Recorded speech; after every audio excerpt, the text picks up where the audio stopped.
right. I am really excited for this episode today. I have with me in person, it's my first ever doing a podcast episode in person. And I met this man over the last few years in conversations with my parents. Um, we've talked about things, and they have shared with me um, some thoughts and things that they had learned from their stake president.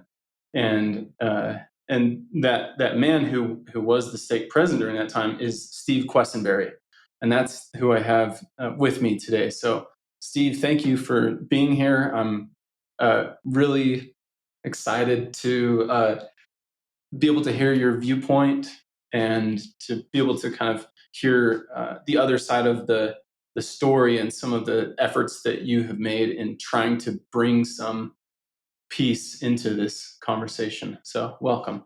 Oh, thank you for inviting me. It's a privilege. So, let's just kind of start out with an introduction. Tell us a little bit about your your life and your upbringing, as far as just where you grew up, experience in the church, and stuff like that. So I grew up in San Diego, California, a typical middle class upbringing.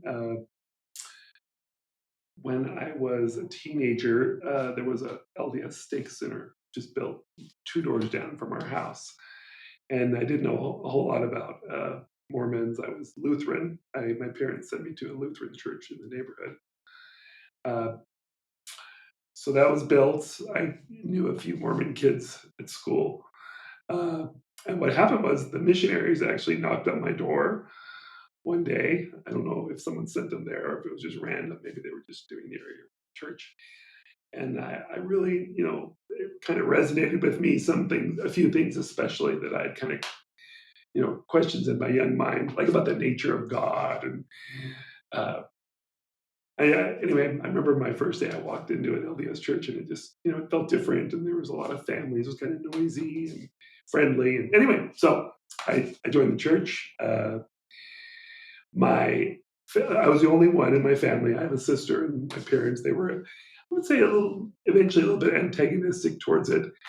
It was, the lifestyle in our family. There was, my parents smoked and drank, and it was, it was a pretty typical non-LDS family. And so I suddenly became this, I can't believe you guys are drinking coffee, and you drink too much beer, and I'm sure I was difficult to live with for my teenagers. Um, but we made it through. I went on a mission. Well, can I back up Oh, a yeah. little bit? So tell me a little bit more about. So your family was Lutheran. Does that mean? Let's say my mom was Lutheran, like my Okay. dad was anything. So yeah. Yeah. So even so, for your mom and okay, how many siblings? I have one sister. Okay. So for you growing up, like what did religion mean? Like how much was it something that your family lived and believed versus something kind of very much on the side? I would say my mom and dad never went to church, but they sent me to church. My sister and I, we were sent. In fact, I remember given these little envelopes that you would throw in the plate that would go around, and there'd be like $1 in it, or I don't know. So we were sent to church from when I was like 4 or 5. It was just a block away. So we had to go, and I went to. There was a midweek thing where we learned. It was kind of like young men, young women. You'd learn, memorize stuff, and yeah. But they only went at Christmas. That was the only day they went to church. But I kind of had to go.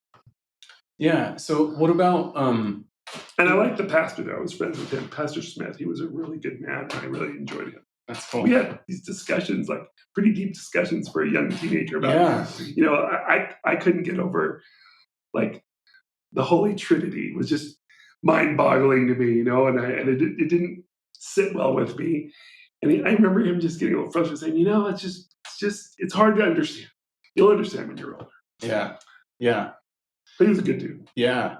What do you think? What was it about you that made you more inquisitive, or like caring more about those questions versus maybe a lot of other teenagers or kids in that age? I don't know. We were forced to go to church, so I did go to church a lot, and I listened, and I thought, and I read a lot. I'm a big reader. Even back then, I was a big reader. Um, I don't know. I often thought about, what's God? Is there a God? What's God like? I don't know. It seemed important. Yeah. I mean, I don't know how, Yeah. how into it I was, but I certainly asked the questions. So did it ever feel like, did it feel like any kind of a disconnect with, like, these are some very important questions, but like your family didn't care, or it wasn't as important to them? Well, I don't want to throw my family under the bus, but there was a lot of problems with my family. My dad had addiction problems, and so it was pretty volatile, a pretty volatile home situation. Yeah. And yeah, so I'm assuming part of me was looking for some peace and safety, and it felt like that was a religion, God, that was a place of maybe where there was some answers and some peace, maybe some people that were trying to live a different way. Um, yeah, it was a little scary in my house. Yeah. Yeah. Interesting. There was a lot of abuse and things going on. It was not a good situation. Yeah. Wow. That's. Do you feel like that played into some of the soul searching and questions? Yeah, who knows? I mean, everyone's looking for answers, right? Yeah. Everyone does in their own way at different times, and I don't know. I did notice that when I got to know a lot of the LDS people in that particular ward, it was pretty stable. There were a lot of really caring, good people, and maybe I just lucked out that were, very family oriented, and yeah, so you kind of are attracted to that. Yeah.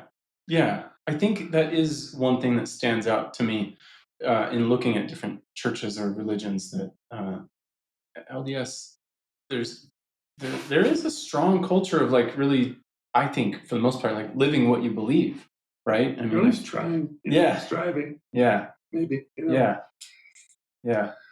I Yeah. Okay. So, how old were you when you got think I baptized? was 13. Yeah. So your parents still gave permission, They didn't right? give permission. I don't Yeah. think they cared one way or the other. Yeah. It was Yeah. closer. Right. I'm not sure they even knew what it was. It's funny in hindsight. My both parents have passed away now, but I remember, maybe 10 years ago having this conversation with my mom, and I was kind of at it. I said, "So, what do you think about the Mormon Church now?" Because it had been, Yeah. at that point, like 40 years, and she basically, I think, felt the church gave her three life blows that were very difficult. The first one was when I went on a mission. That just was really, really hard on her and on them. They still don't understand, never understood that. Hard in the sense of their son leaving, very little No, contact, or I'd saved up all my money for college. seeing you give so I had much. worked, and saved. I had like at that. This is in 1981. I had like $7,000 in the bank, that's probably Yeah. equivalent to like 30,000 Yeah. now. Yeah. And I'd worked really hard, and I said, I'm going on this mission, and I'm using this money. And that was a big blow because they had hoped that I would, use it for college. Right. And, so they could never, and plus just going away, just stopping college for a couple of years. Yeah. There were just they were very, very angry about it at the time. Yeah. More thinking that this is just a foolish decision. Yeah. Just some dumb thing. And, but what's this Mormon stuff? That was one blow. Mhm. The second one is I went to University of California before my mission for a year, which is, my mom, it didn't even have a high school education. She's an immigrant from Germany. So she lived through the war and stuff. And so she was so proud to tell her friends, my son goes to University of California. It's a big deal in San Diego. And so I got back from my mission. I said, I'm transferring to BYU. So that did not go over well. That was just like, oh my gosh. Yeah. But the biggest blow of all, though, was the day when I told her that I was getting married in the temple. Mm. And you can imagine that how hard that would be for her, because my sister had eloped, and I was like the good kid who did everything right, And Yeah. so here in that, one day, my now wife and I, we sat down and explained to them. We said, we're getting married in this temple. And Mom's like, okay, great. We're like, She had no idea. You can't come. And that was a really rough day. Yeah. I remember we even thought about maybe we get married civilly so they can watch. Yeah. The brief thought came across, but Yeah. we did get married in the temple and they couldn't come, and that was a really hard thing. One of the things you asked was, do I see ways that things are changing? And that would be one example is, they passed these rules 4 or 5 years ago that now you can get married civilly and go to the temple, right after you get married civilly, and the next day go to the temple. And lots of people are doing that so that people in my situation, their parents can participate, or siblings, or people who have left the church or whatever. So I think that's a really positive thing. And there really wasn't a reason not to do that before. I mean, the sealing in the temple is separate really from a marriage anyway. Yeah. Yeah. That's interesting. I actually wasn't, I don't know if I was aware. I mean, I may have been aware in the change, but I wasn't aware that a lot of people have been doing it. Oh yeah. So as soon as the policy came in, I was stake president when it came in. I was amazed at how many people in my situation where you have siblings. For example, when I got married in the temple, my wife's brother couldn't go. It just at that particular time in his life, he couldn't go. And it's a one-time occasion. My parents couldn't go. A lot of my relatives, in fact, I had no relatives there. Yeah. It was just me. So I think that's a great policy change, and lots of people take advantage of it. Or what if they have just younger friends that are 18 or 17 and haven't been to the temple? Yeah. Children can now watch their siblings get married. So yeah, I think that's really, I see a lot of good in that. Yeah. Yeah. That is cool. So before I want to talk about like catching up to your time being a stake president, but before that, want to touch on one thing that you had mentioned or we had talked a little bit about was how your experience with your family and making this decision and in a way like ostracizing yourself a little bit Right. is very similar to what um, we that have chosen to leave the church experience in a lot of ways. It's going against the grain of what has been established. Or even that nexus of family ties with religion. It's just complicated. Like I'm sure that was complicated for my parents. Much like let's say your situation. I've listened to your podcast. It was probably really difficult. But I listened to the podcast with your mom. Really difficult for them. They're going, whoa. It's unsettling. And I'm sure, even though my parents were really religious, it was very unsettling to watch me go off into this thing, which they, to their death, probably thought was a cult, That's what they called it. So, yeah, and there's a lot of dynamics at work. Maybe they thought, wow, what did we do as parents that he would go become a Mormon? They probably thought that. Why can't he just have a beer with us? What's wrong with him? Yeah, it is really interesting, and I see this more and more in myself too, and I've talked about this a little bit, that so much of our children's decisions or other people around us tends to be how we view that tends to be just a reflection of ourselves. 100%. We don't see the world as it is. We see the world as we are. Yeah. Yeah. Yeah, I love that expression, and I find it being more and more true, and more examples in my life. Well, I'm thinking too, I want to just make it really clear that when I was a teenager, I was what's the word? I was just so, trying to get the word, hyper religious at home. My parents would have breakfast and they'd be drinking their coffee, and I'd walk in and I'd just shake my head and say, you shouldn't drink coffee. Very unsympathetic. Yeah. Because, I was a teenager. Teenagers think they know everything. Yeah. So I thought I knew everything. And I was rough on them with that. I was very unsympathetic to problems that were caused by drinking. One time I had to pick up my dad. He got a DUI. And I was just so judgmental. Just like, oh, shaking my head. I mean, they probably were glad that I left, because I was a constant reminder of all the flaws in their life. And I could have done a lot better. I did not have unconditional love for them. And I do now, but I didn't then. Yeah. So, yeah. Yeah. And in some ways, I think that's such a valuable thing to experience, because then when you see it in others, you can be a little bit more sympathetic for people that have those just instinctive judgments and resistance to being open to others' way of life. Yeah, for sure. Yeah, for sure. True. So let's, anything that you want to talk about in your period of life before becoming a stake president? No, I mean, every life is different, and in some ways it's just like, I went to BYU. My wife and I dated for 4.5 years before we got married. That's probably unusual. We met before my mission, and then I went on my mission, and then we kind of dated on and off for a year, and then she went on a mission to Argentina, and then she came back. We got married, so that was kind of different. But then it's pretty, we both went to BYU, graduated, went to law school back east, uh, moved around. Career, we had our own family. I was a bishop when I was 36, and then that ended in 2003, and then called as a stake president in 2013, I believe. Yeah. And we lived in other places. We moved to Utah in 1997. Gotcha.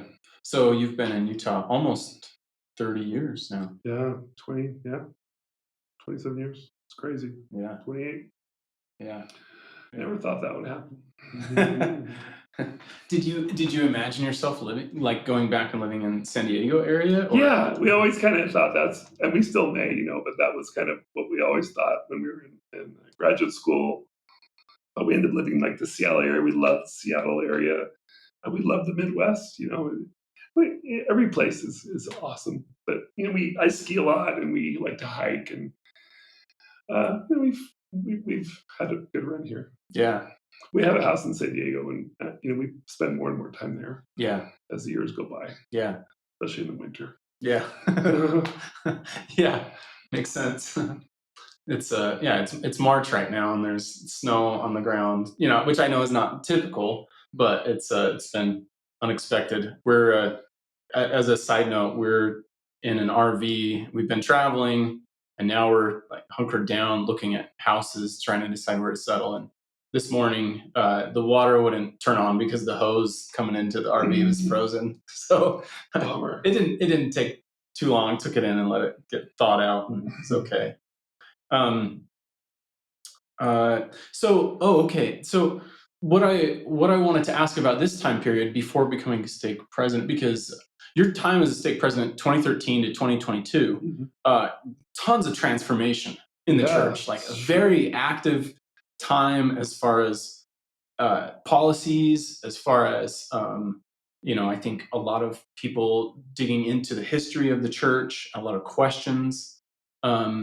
So I'm curious, before we kind of talk about that period, what was it like? What did you experience as a member or even as a bishop prior to that kind of stands out as it felt different during that time period than later? It seems to me like there's almost a dividing line, which I would say is 2004. And that's the Joseph Smith papers.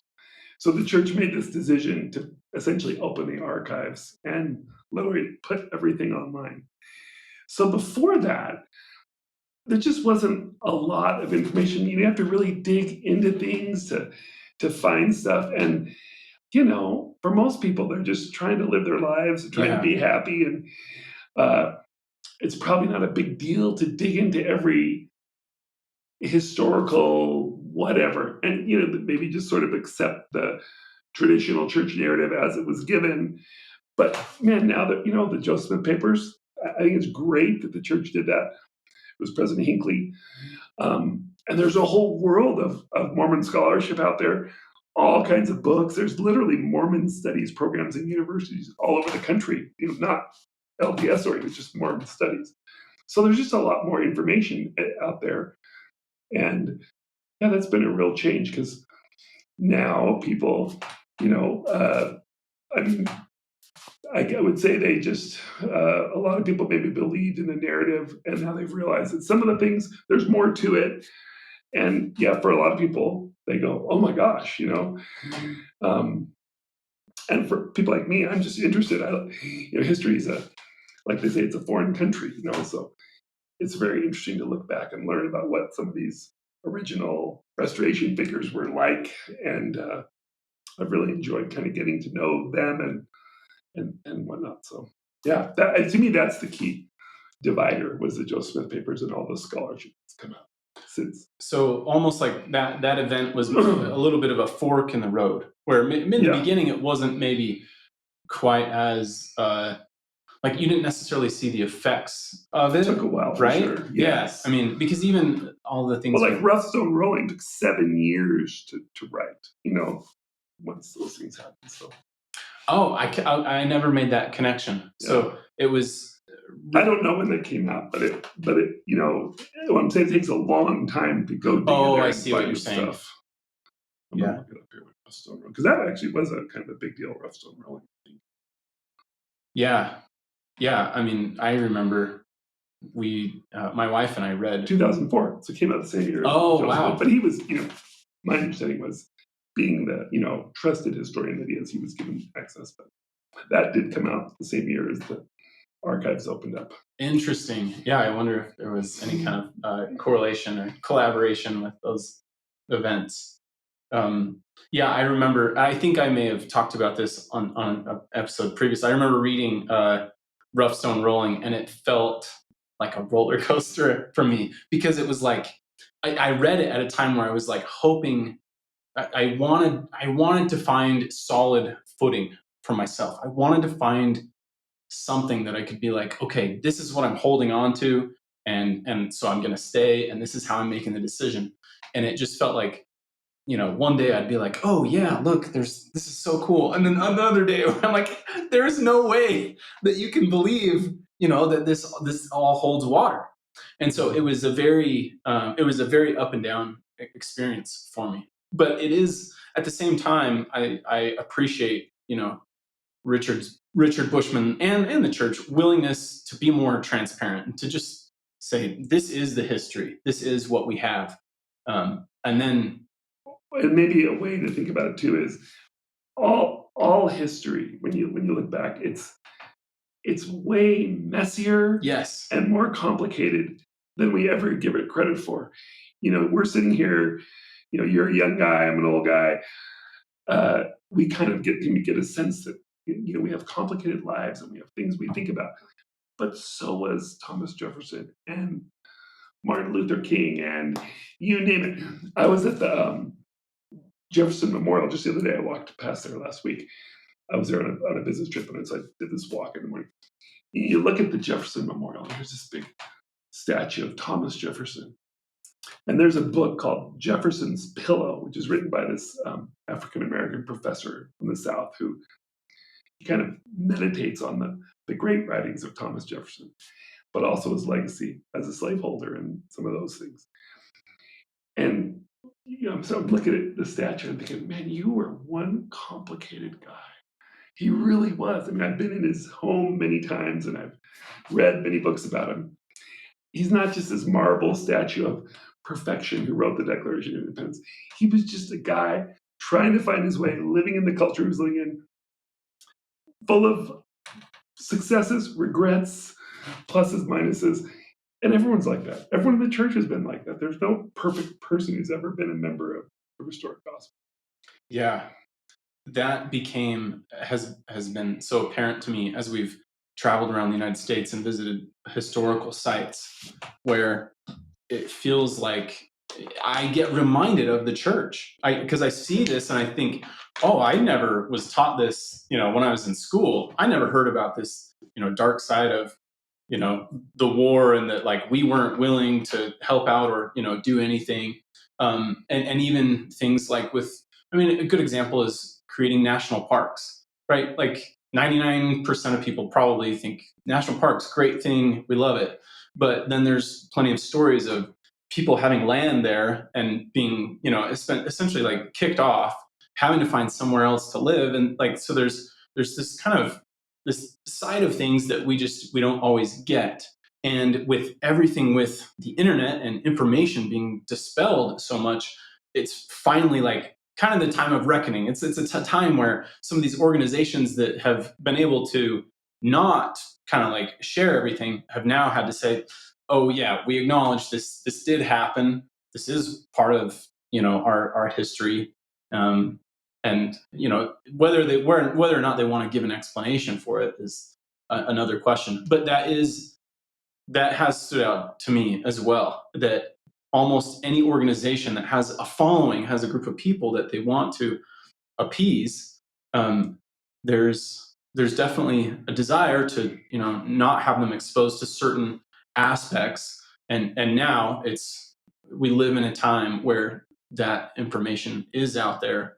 And so it's not just the church, it's basically any organization that has followers, I think. And it's a mix of, in every instance, information and disinformation. You have, like a professional historian who will cite to sources. Like in Rough Stone Rolling, that book is 1/3 notes.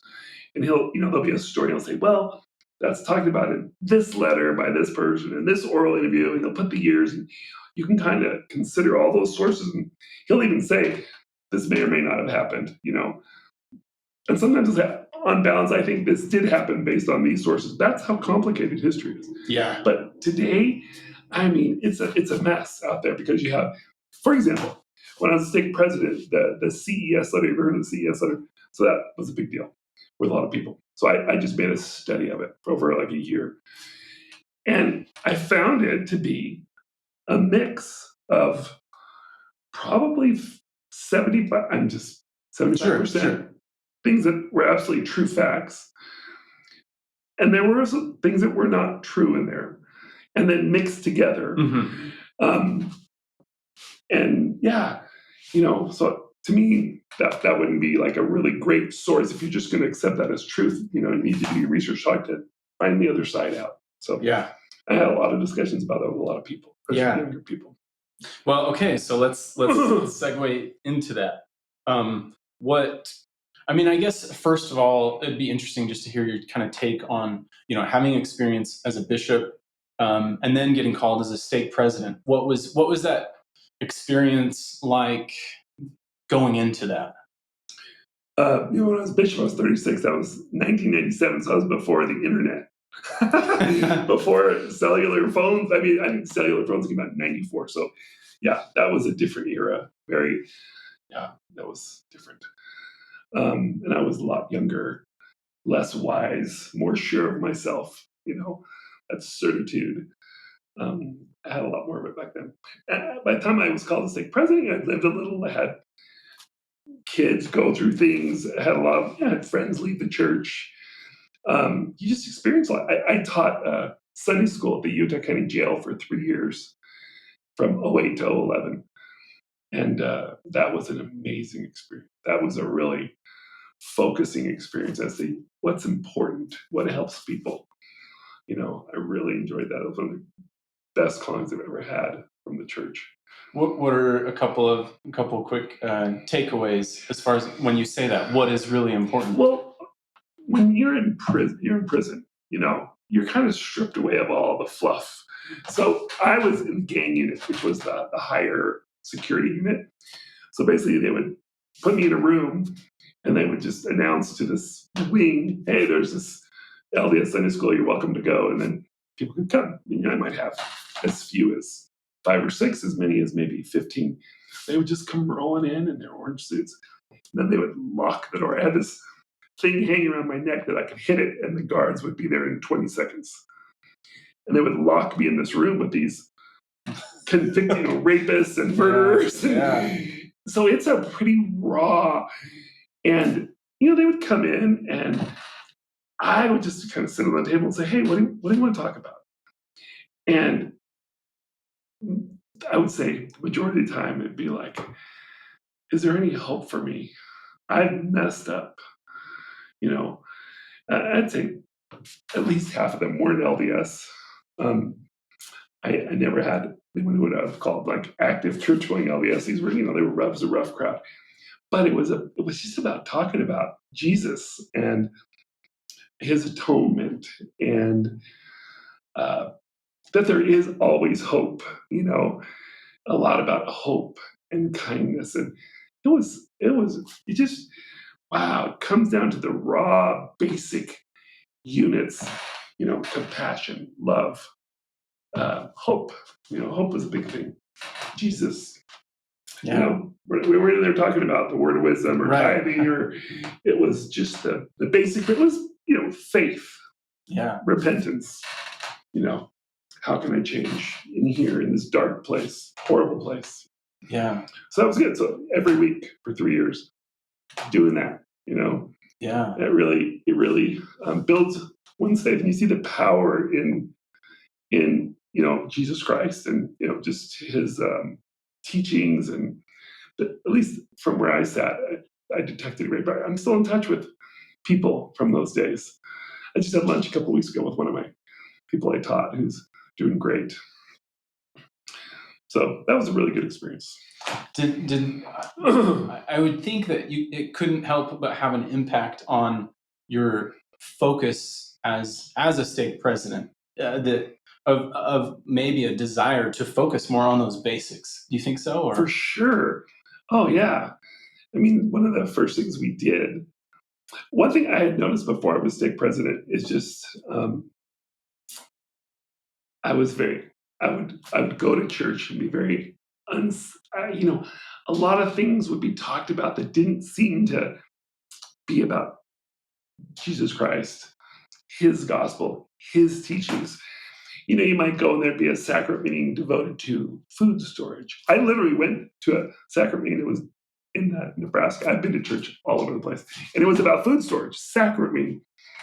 I thought, I come here, I want to think about Jesus. I want to worship him.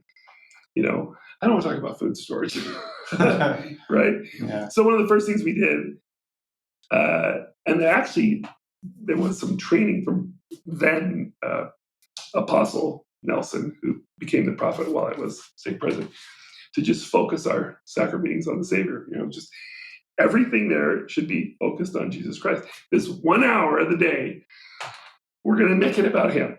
The talks, the conducting, the music even.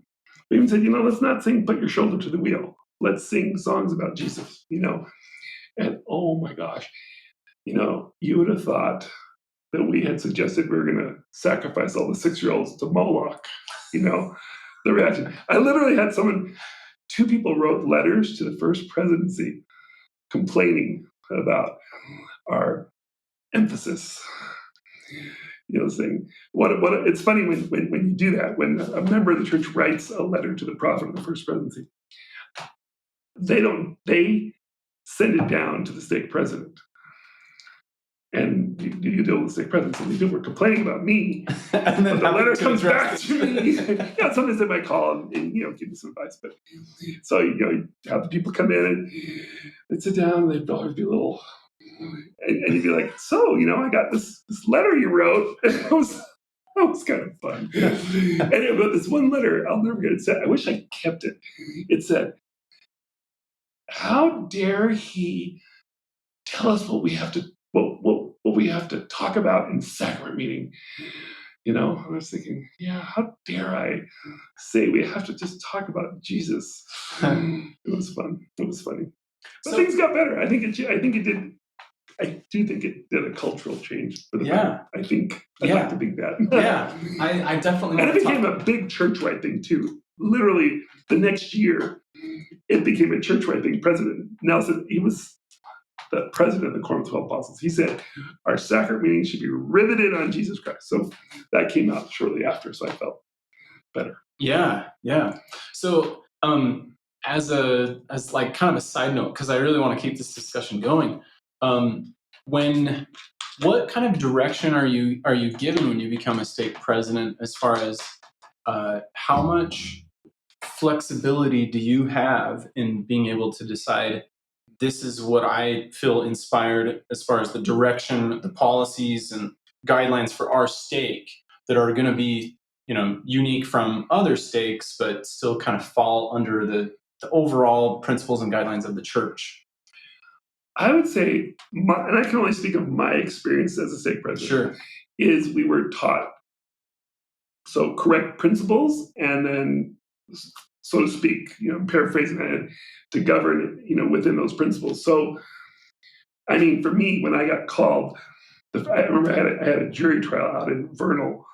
So I was out there. I was called on Sunday and I had this trial the next week. So I brought the handbook and I just studied the handbook, which is, that was a lot. Studied it because that was the basic framework for how things operate, and the meetings you're supposed to have and all that. And then you have a pretty continuous training. I mean, I'm paying attention in general conference. We would have every, and I can't remember, I think it was once a quarter maybe, a meeting where there would be an area authority who would come and they would train us on stuff. So there was a lot of information coming down about different things. But it was more just, a lot of it was just about inspiration. A lot of it was about just Jesus Christ and basic principles, kindness, forgiveness, that kind of stuff. And then once a year, there'd be a big training meeting where like apostles would come down. And so you get an idea. Like, let me give you an example. Because this was one of the coolest parts about being stake president, is you got to meet church leaders and get to know them on a more personal basis. So this was at a group meeting, and Elder Christofferson, who's one of the apostles, he spoke. And I can't remember what was going on, the context of it, but it had something to do with, the way gay people were treated and should be treated by church members. And there was some concern of that. I don't remember the details, but I do remember this. He was up there in this meeting, so there was probably a couple hundred stake presidents maybe in this chapel, and he's just right there talking to us. And he told this story of, it was just a really sad story of this kid who was out in like somewhere, I want to say Tennessee or Kentucky, and he ended up, the members, like he would bless the sacrament, so the members wouldn't take the sacrament if he blessed it, and he ended up killing himself. It was a really sad story. He told this story, and he was very emotional, and you couldn't be in that room and not just maybe look at that issue a whole lot differently. I was hoping, because I know there were people there who probably, that was probably a real eye-opening story. And you never forgot. I'll never forget that, the way I felt, that story. And so you get a lot of just inspiration like that, rather than specific programmatic things. And you just try to carry out within the handbook. You're just trying to teach the basic principles, help people have faith, help people change and grow and find joy. And so you have flexibility within those things. But you're just trying to, follow the lead of the leaders, Yeah. and keeping your eye riveted on them. Yeah, that's interesting. It's honestly, I think I probably, I don't know why, but I probably expected those meetings to be more direction and guidelines saying this is what we're trying to do, rather than here's some thoughts that I want to share with you, and you take away and kind of decide what you feel is appropriate. A lot of discussion in the meetings too. Where there's a lot of people around. Like, here's another example. This is in that same time period. This was in our little meeting. It's called the coordinating council. We're like, 12 stake presidents and this area authority. So we meet, and I think it was once a quarter. Yeah. So we talk about stuff. So I remember this one specifically. One of the stake presidents says, my neighbor, who's a returned missionary, he's gay, he's out, and he's getting married, and he's known this kid for like 20 years or whatever, and he loved the kid. He goes, and they invited me to the wedding, and it's just in the backyard of 2 doors down. And I should I go? Should I not go? It was fascinating. So he just brought this up, and in this meeting, they had the area authority. He goes, I remember he said, well, what do you guys think? Yeah. And so there was this discussion, and there were a few people that felt very strongly he shouldn't go. let's say the majority probably thought, no problem, you shouldn't perform, you can't perform the wedding, but you can, why not go and show love? Um, and it was just left there. The area authority said, okay, we've had a good discussion, let me know what you decide to do. Yeah. So the discussion was really good. Yeah. So that was kind of how things, and it's not heavy-handed. I never felt any heavy-handedness, um, Did it give you an inside look as far as, or a perspective as far as how things can change in the church over time? well, things do change. I mean, it's in the Articles of Faith. It says, I'm going to badly paraphrase. I'm like, we believe that many important things will have yet to be revealed. I think it's the 9th Article of Faith. Things change. I mean, policies, procedures change all the time. When President Nelson came in, within just a couple of weeks, he made all kinds of changes. There used to be a rule that you couldn't be a temple worker if you were a single man over 31 or something. There was another rule if you'd been divorced in the past 5 years, you couldn't be a temple worker. And in many situations, those rules didn't make a lot of sense. You're in a wedding, you're in a marriage, and your spouse cheats on you, but you can't be a temple worker. And he just there were many, many things that were changed, which were, I think, super, super good. Civil marriages allowed, and you could get married in the temple right after. So things, there's just, it's a big organization. There's a lot of things to think about. And so I think change does happen. Another thing, kind of what we're talking about, outreach to people who have left the church. I think when I was first in the church, someone might have said, oh, watch out for this guy over here. He left the church. Don't listen to him, right? It was maybe you were kind of a scarlet letter if you left the church. And that's definitely not the case anymore. I mean, now it's all about being kind and just trying to, keep relationships and just have love, and have good relationships with people. Which, for example, that was talked about a lot. That's what prompted me to give that book Bridges out to all the bishops, because I thought, wow, I've read that book, thought this is right on target. And so I had like the bishops and the relief society presidents read that book. I'm assuming a lot of them did. I don't know if they did. I think I bought a book for everybody in the state, all the leaders. Yeah, because that's a great book. Have you read Bridges? No, I haven't. Oh, my wife read it, and my mom recommended it, and I would, yeah, it's come up definitely as I've kind of like started being more vocal. I think you really enjoy it. It's a lot of factual stuff. You did this survey of people, and it's just full of good. It changes the way you look maybe at people with eyes of understanding and wanting to connect, and not defensive, not negative, which is maybe the first thing we do.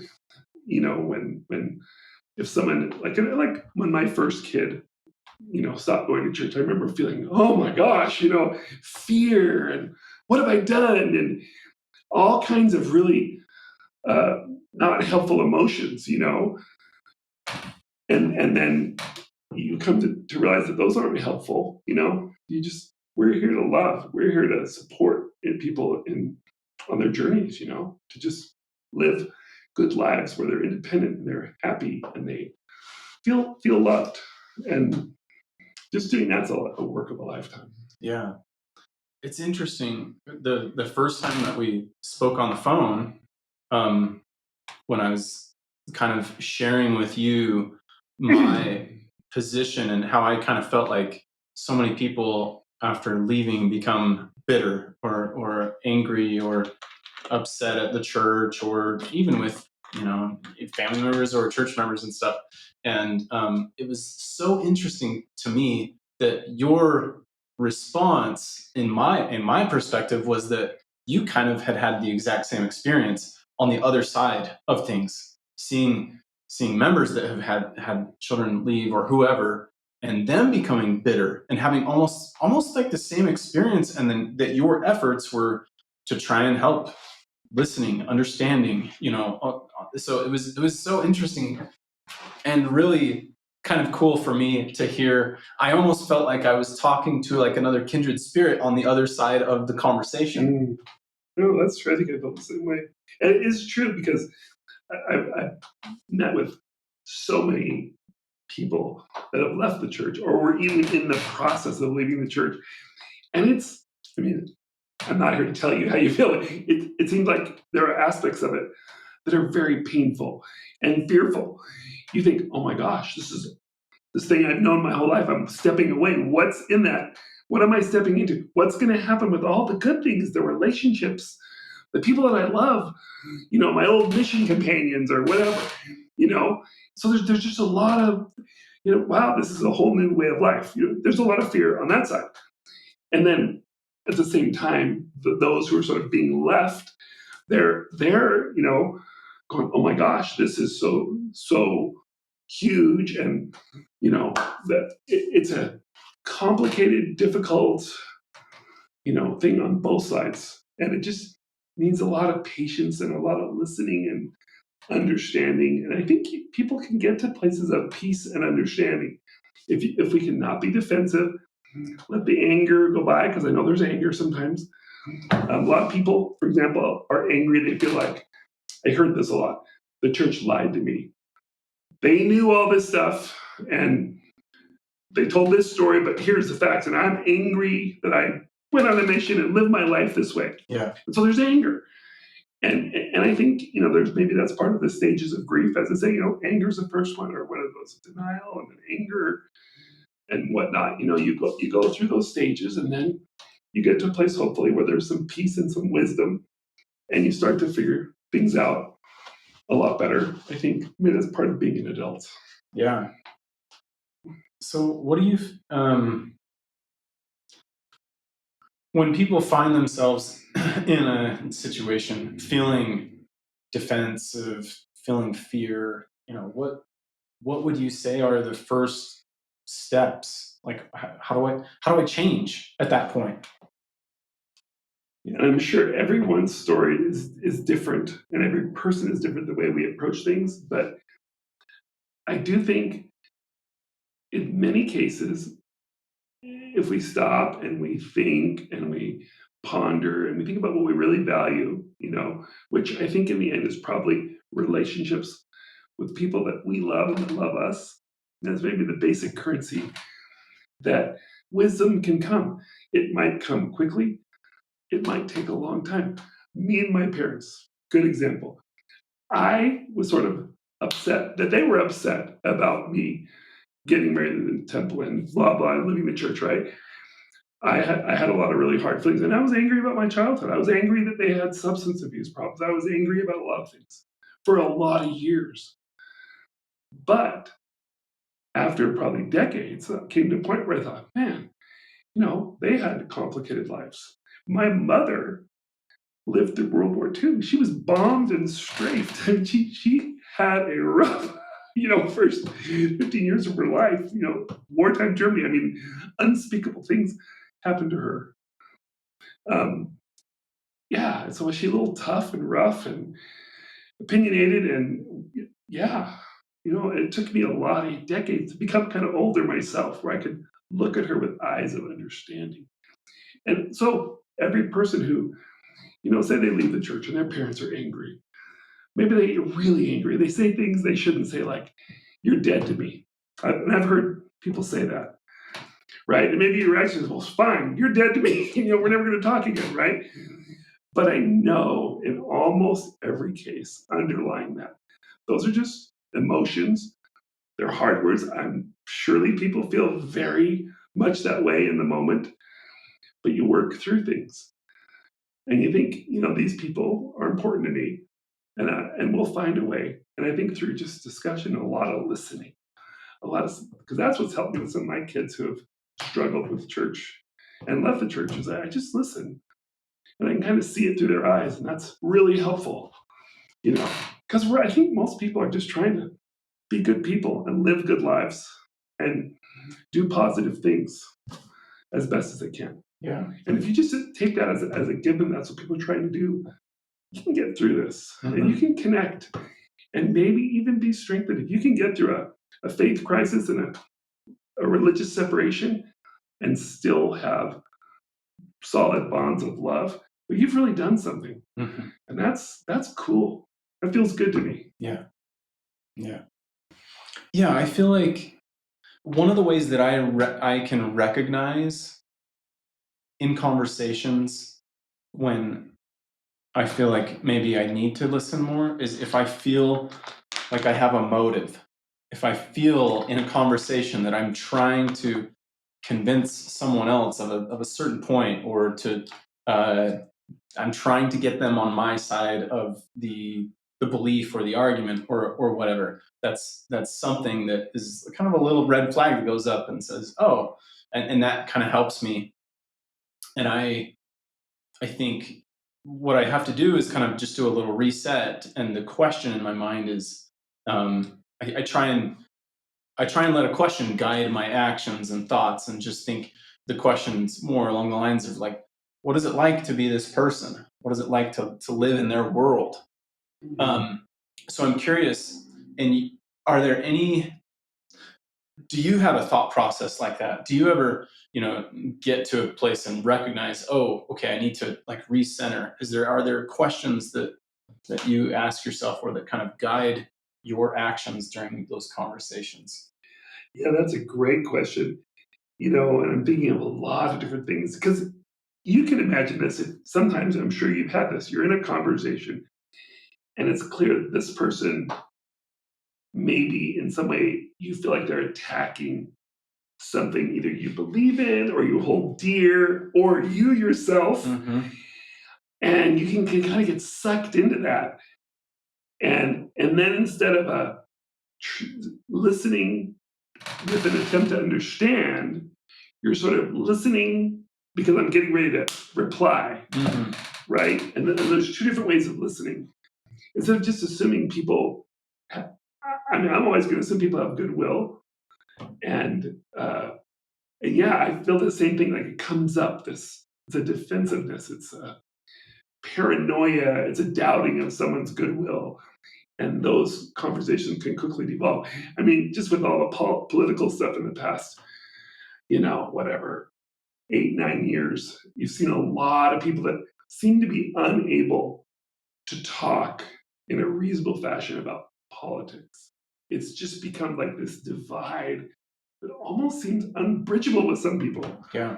because there's a lot of certitude, about things that they are absolutely 100% right, not 97% or 60%. And maybe that dynamic comes into the church thing too. People are just 100% certitude when, I think part of being a member of the church, being a human being, is living with uncertainty and ambiguity because Mm. people are complicated. You never know what's going to happen. I could go to the doctor next week and be diagnosed with cancer. You just don't know what's coming, and that's a hard thing.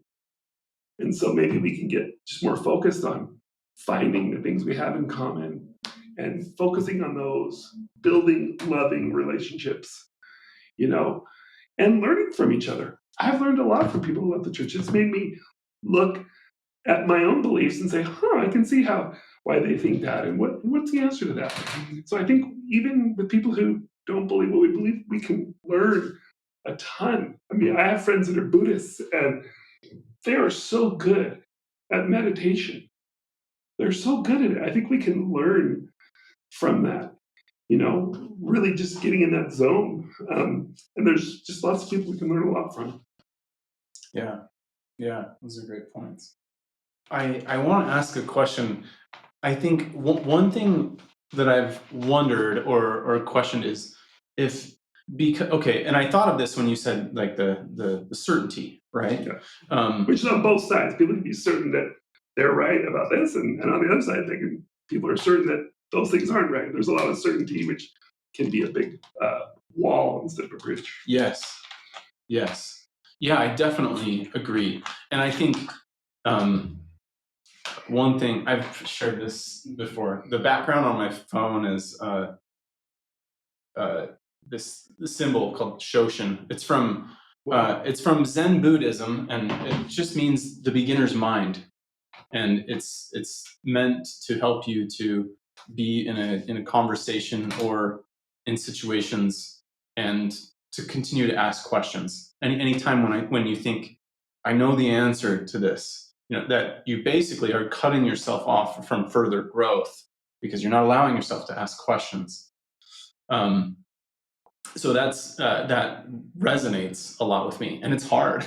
Oh, isn't all this hard? I mean, just the way humans are wired Yeah, to fight or flight, right? I yeah, mean, it feels so good. Like this conversation feels good to me. We're just talking openly.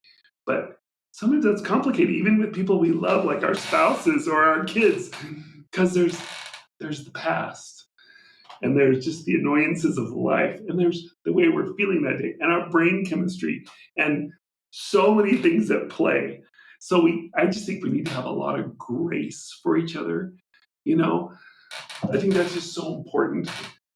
yeah, Just govern goodwill, grace for the past, and that helped me get through with my parents. Just accepting that they were making their journey in life the best they could. They really were, and it was rough, but it's okay. yeah, yeah, And even thinking about these people that are upset about church leaders. You know, first of all, I can't imagine, but it must be incredibly difficult to be some out in front general church leader whose every part of their life is going to be analyzed and picked apart, everything they've ever done. They're just people who have led normal lives and are yeah, doing the best they can. Um, this stuff with the Joseph Smith papers, 2004. Think of all, our general leaders tend to be older. So you have all these people that grew up before any of that stuff was known. And so, yeah, they may have said, this is the way well, they didn't know better. I give them grace for just speaking their truth as they understood it. yeah, And and in history too, same thing. I just think we need to give each other a lot of grace because we're yeah, all so flawed, and we all are so subject to just our human tendencies. yeah, I yeah, mean, I love my wife more than anyone in the world, but still argue, still have friction sometimes. It happens. yeah, yeah. And I've learned to kind of embrace just the aspect of growth. The goal is not to eliminate the friction, but it's maybe to get a little bit faster at getting over the friction, getting a little bit faster at apologizing. Even that for me is still growth, and I enjoy that just as far as being a little bit of a game. It's a journey. My goal is not to get where it's eliminated, but it's just each time I'm faced with it, get a little bit better than how I handled it last time. And sometimes I'll do a little bit worse, but hopefully it's kind of like the stock market. Like overall, I see a good trajectory. Yes, that's good. That's a good point. Yeah, that is so true.